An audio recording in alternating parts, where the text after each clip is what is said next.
Nepotism, what is it all about? In family-owned businesses, there's two types of nepotism that we have identified over the years. The first one of nepotism is nepotism where you are favoring family members with outsiders, with non-family members. The second is nepotism within family members. And we find that this is rife, and this is one of the main issues and crux of failures of family-owned businesses. How it's done? You use it through coercion and threats. This is one of the norms which we find in family-owned businesses. A lot of threats between family members. If you do this, I'll do that to you. The next is assault. You have a dominant dictator in the family business. He becomes a dictator, a very dominant narcissist.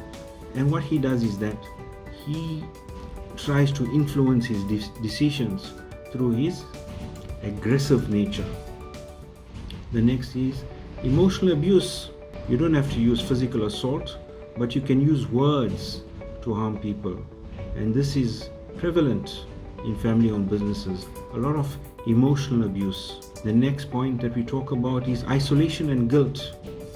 How do we manage isolation and guilt? What we find is that family members are isolated, given an obscure duty, and tell them to go and conduct this duty. And what happens? They are totally isolated, and it gives them an emotional guilt that I've given this task because of X, Y, and Z. This is not human nature. This is where people want to be dominant and exercise their power and control over other family members. The next we are finding over the years and through our experiences is the whole blaming game. Blame one another because there are no policies and processes. This is something we find very, very intriguing in family-owned businesses and something which needs to stop. The next point is information abuse, unvetted information abuse. You'll get a lot of hearsay information that will be coming about, and this hearsay will be passed over and used as concrete information, and that information is used to abuse people. The next, which is using family privilege.